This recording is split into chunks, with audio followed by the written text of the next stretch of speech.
तर शेवटी जाता जाता मला एक सांगा, जे मध्ये आंदोलन झालं, शेतकऱ्यांनी जे भाजीपाला रस्त्यावर फेकला, जे दूध रस्त्यावर फेकून दिलं, कसं वाटलं हो तुम्हाला? कसं काय फेकून देऊ वाटलं? कसं वाटलं? अहो, आम्ही जेव्हा दूध काढीत असतो गाईचं म्हशीचं, तिच्या वासराच्या तोंडातून ते दूध काढीत असतो आम्ही.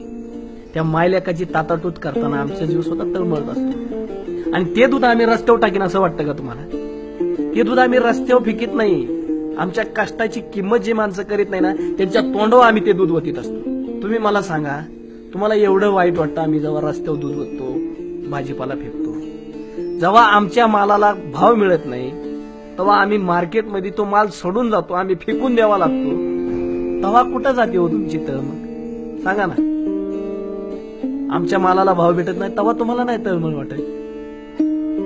जेव्हा तुम्हाला दुधाचा शॉर्टेज येतो, तुम्हाला कांदा खायला भेटत नाही, जेव्हा तुमच्या बुडाला आग लागते, तेव्हा तुम्हाला हे बोलायचं सुचतं. जेव्हा शेतकरी मरत असतो भावा बेगार, तेव्हा नाही तुम्हाला तळतळ वाटत? मला सांगा. अहो, आमच्या गावात 12 बलुती असतात.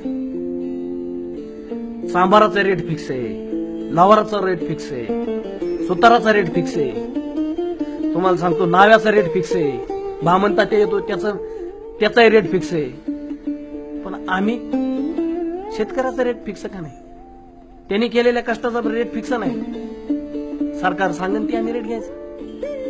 अहो, साध्या एका कंपनीतून पेन निर्माण होतो, त्या पेनाची किंमत तो निर्माण करणारा ठरवतो, आणि आम्ही तर अन्न पाणी निर्माण करतो, त्याची किंमत आम्हाला ठरवायचा अधिकार नाही. तुम्हाला सांगतो, सरकारने जर आमच्या मालाला आम्ही म्हणून तो भाव जर दिला, तर आम्हाला कर्जमाफीची गरज नाही.